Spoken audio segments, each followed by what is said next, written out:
천미 예수님, 힘드셨어요? 네. 예수님에 비하면 아무것도 아니죠. 그리고 참을 수 있는 이유는 뭘까요? 예수님을 사랑하니까입니다. 예. 예수님을 사랑하니까 참을 수 있고, 예수님을 사랑하니까 우린 다시 노래를 시작했습니다. 그렇죠? 예, 다 예수님을 사랑하기 때문에 우리가 할 수 있는 것들이죠. 아무튼 오늘부터 성주간이 시작됐죠. 그래서 이제 성주간을 보내면서 우리가 이제 주님께서 가셨던 여정을 따라가게 되겠죠. 그 역사 기록을 보면 예전에 그리스도인들은 이 여정을 그대로 정말 예수님과 함께하는 것처럼 보냈다고 해요. 그래서 일과 다 집어치우고 그냥 정말 그 예루살렘에서 같이 가지를 흔들며 가고 밤새 기도하고, 그죠? 그렇게 정말 온 삶으로 예수님께서 가진 그 여정을 다시 한번 동참함으로써 삶을 새롭게 했다고 하죠. 여기도 그러실 분 있으세요? 아무튼 오늘 우리는 성지 주님 순환 성지주의를 맞이하면서 아까 말씀드린 대로 예수님을 정말 그토록 환영하는 그 기쁨, 예, 우리의 왕이 오셨군요 하다가 정말 십자가에 매달리신 그분의 일그러진 그 고통스러운 모습을 보는 그 괴로움 속으로 건너가고, 그 안에서 어떤 일이 벌어지는지도 모른 채 두려움에 떨다가 어느 날 갑작스런 부활을 만나게 되고, 그죠? 삶이 바뀌고, 그죠? 복음을 전하는 증거자가 되는 삶. 여러분도 가셔야 됩니다. 그렇죠? 예. 아무튼 오늘 예수님 예루살렘 입성하실 때 사람들이 환호를 질렀죠. 그죠? 사실은 예수님은 그들이 상상하던 메시아가 아니었어요. 그래서 원래는 막 이렇게 굉장히 센 메시아를 원했겠죠. 그죠? 예전에 그 하느님의 권능으로, 그죠? 우리 민족들을 해방시키는 메시아를 바랬겠지만 그게 아니라 너무 시시했던 거예요. 그들이 보기에는. 그래서 그들의 환호와 찬미가 순식간에 분노로 변해버렸죠. 실망으로 변했어요. 이게 오늘날에도 그대로 벌어지는 일입니다. 많은 분들이 예수님한테 기대를 걸었다가 분노하면서 떠나갑니다. 그러니까 성당에 나오고 기도를 하면 내 인생이 드라마틱하게 좀 바뀔 줄 알았는데 그게 안 되니까, 그러니까 자기 기대에 못 미친다라고 생각하면서 떠나가죠. 그죠? 근데 그냥 곱게 떠나면 되는데 어떻게 해요? 예수님을 아프게 하면서, 짓밟으면서 떠나버립니다. 말하자면 이들의 분노랑 똑같아요. 십자가에 못 박고 조롱하는 분노입니다. 메시아라며? 그럼 너부터 구원해봐. 나 하나도 못 고쳐주면서, 내 사정도 조금 더 알아주지 않으면서, 그러면서 십자가에게 조롱하고 삿대질하면서 내가 괜히 기도했어? 약간 이런, 별로 다르지 않은 모습이죠. 근데 놀라운 건 예수님은 그 사람들의 모든 분노와 실망, 이것들을 다 끌어안으면서 어떻게 되죠? 영광스럽게 승리를 하세요. 이 부분이 이제 신비의 영역인 거죠.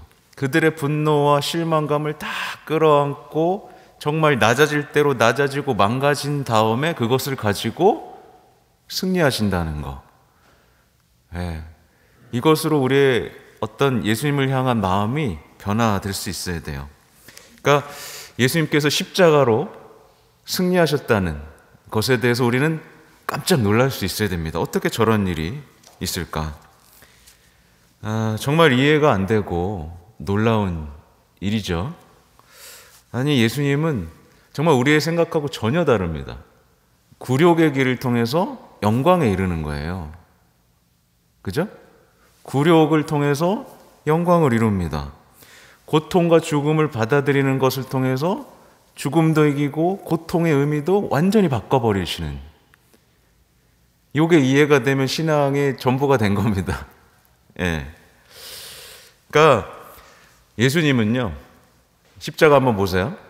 우리가 피하고 싶은 모든 방법을 통해서 뭘 하시는 거예요?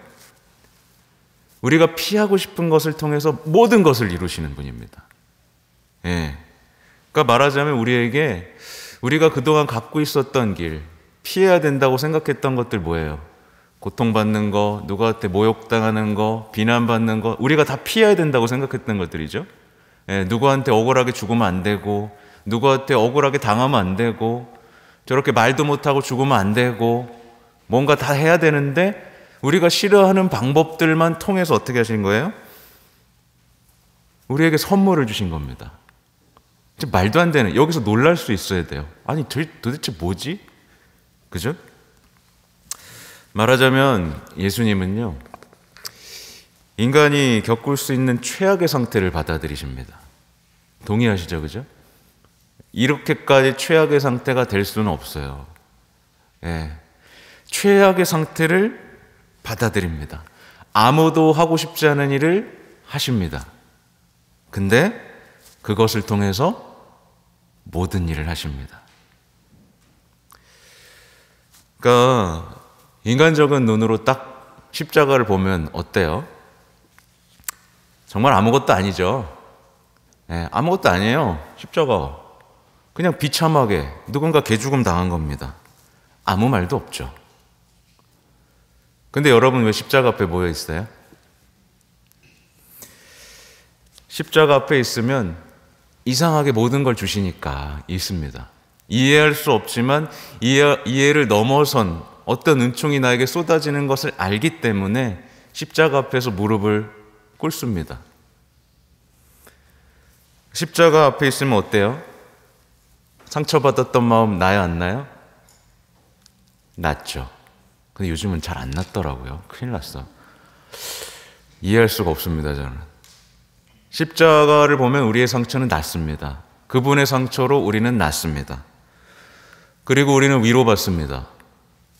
우리는 십자가를 통해서 변화됩니다. 그리고 십자가를 통해서 다시 살게 되고, 십자가를 통해서 다시 일어나게 되고, 십자가 때문에 끝까지 사랑할 수 있는 사람이 됩니다. 동의하세요? 동의 못하는 분들 있어요.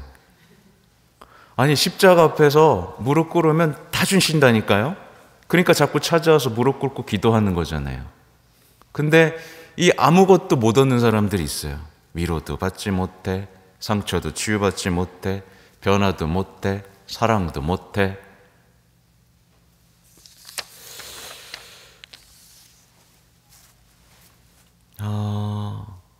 하지만 예수님께서는 십자가를 통해서 우리에 대한 구원과 사랑을 계속하시죠.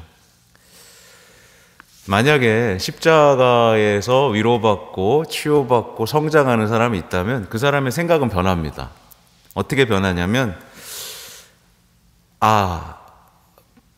내가 피하고 싶었던 것, 고통 이런 게 나쁜 게 아니구나 라고 생각하게 돼요.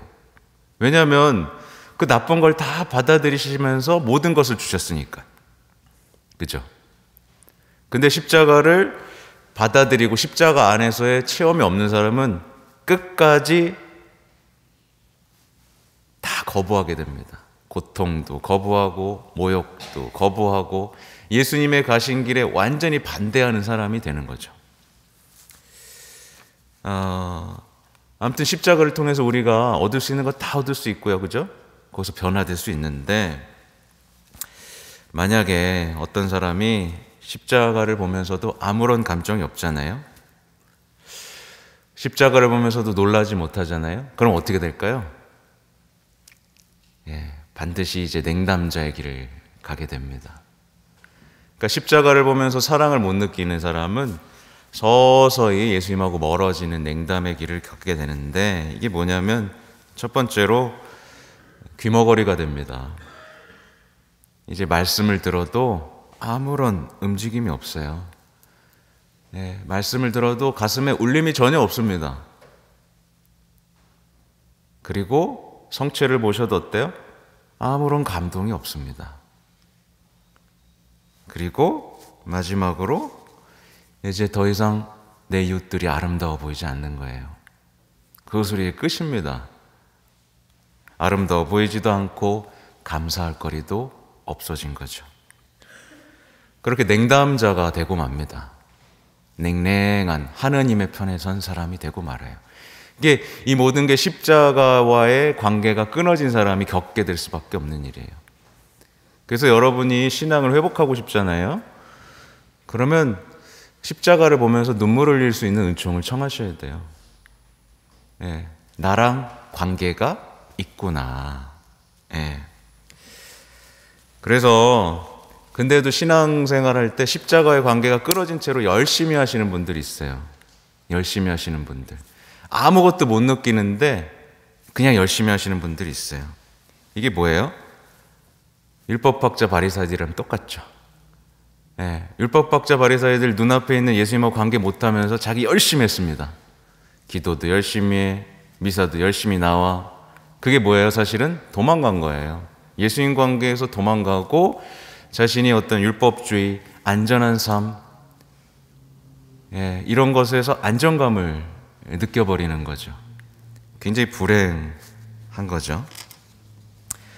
그러니까 말하자면 열심히는 하지만 그냥 열심히만 산 겁니다. 이게 누구랑 또 닮아 있냐면 얼마 전 복음에서 만난 큰아들하고 닮아 있죠. 큰아들 열심히 하고 잘 살았어요. 그죠? 근데 아버지와의 관계가 어땠어요? 아버지의 관계도 안 좋았죠. 그리고 작은 아들 사랑했어요? 안 사랑했어요? 가장 가까운 사람조차 사랑하지 못하는 비참한 삶을 살 수밖에 없는 겁니다. 그래서 내 지금의 삶을 돌아보세요. 하나님하고 뜨거운 사랑의 관계가 있나? 내 가장 가까운 사람을 사랑하고 있나? 이게 다 망가졌으면 어디부터 시작해야 되는 거예요? 십자가에서부터 시작해야 됩니다. 십자가 앞에서 무릎 꿇고 기도해 보는 것부터 시작해야 되는 거죠. 프란치스코 성인은 이 십자가를 보면서 눈물을 자주 흘렸어요. 근데 이 수사님들이, 옆에 함께 사는 수사님들이 눈물을 흘리지 않는 것을 보면서 굉장히 놀랐다고 전해지죠. 오늘 복음에서 정말 한 가지 기억하고 싶은 게 있습니다. 너무 많지만 뭐냐면 백인대장이에요. 보면 이 백인대장이 누구예요? 그냥 로마 앞잡이잖아요. 그죠? 로마 앞잡이였고 수많은 사람들을 십자가에 못 박아 죽인 장본인이겠죠. 그죠? 근데 그런 장본인이 예수님의 죽음을 보면서 뭐라고 그러냐면 정녕 이 사람은 의로운 분이셨다. 그리고 다른 복음에서는 이렇게까지 얘기해요. 참으로 이 사람은 하느님의 아드님이셨다. 그냥 십자가만 보고 그렇게 되는 겁니다. 이 되게 놀랍지 않으세요? 그러니까 이 백인 대장은 십자가를 보면서 뭔가 다른 감정을 느낀 거예요. 수많은 사람들이 십자가 위에서 죽었는데 그때마다 비명을 지르고 소리치고 억울함을 호소하고 세상을 저주하고 했을 터인데 이 예수님은 십자가 위에서까지 사랑을 멈추진 않으셨던 거예요. 끝까지 사랑하시고 용서하시고 걱정하시고 마지막에 성모님께 어머니시다라고까지 하시잖아요. 그죠? 그냥 끝까지 사랑하는 것을 포기하지 않은 이 예수님을 보면서 마음이 흔들렸던 거예요. 백인대장도 해낸 일입니다. 근데 오늘날의 많은 그리스도인들이 이걸 못 해냅니다. 십자가 아래에 있으면서도 그냥 조롱하고 돌아서고 내가 원하는 것만 예수님 등만 보려고 하면서 실망하면서 돌아서는 게 이 시대의 많은 사람들인 거예요. 우리는 정말 십자가를 통해서 예수님께서 얼마나 우리를 사랑하셨는지, 그 사랑을 멈추지 않았는지, 왜 그렇게까지 작아지시면서 낮아지시면서까지 우리를 사랑하셨는지를 발견할 수 있어야만 합니다. 예, 그 예수님을 만날 때 우리는 변화될 것이고, 이 만났을 때, 그죠? 그분은 하느님이시다라는 것을, 사랑이시다는 것을 여기서 깨닫지 못하잖아요? 그럼 부활도 없습니다. 예. 우선 여기서 시작해야 돼요. 십자가 아래에서. 십자가를, 아무튼 이번 주일은 십자가에 못 박혀 돌아가신 예수님에게서 나도 사랑을 발견하고 그분은 하느님이셨다라고 고백할 수 있는 은총, 그분이 하신 모든 일에 대한 놀라울 수 있는 이 은총을 청하시는 오늘이 되시면 좋겠습니다. 아멘.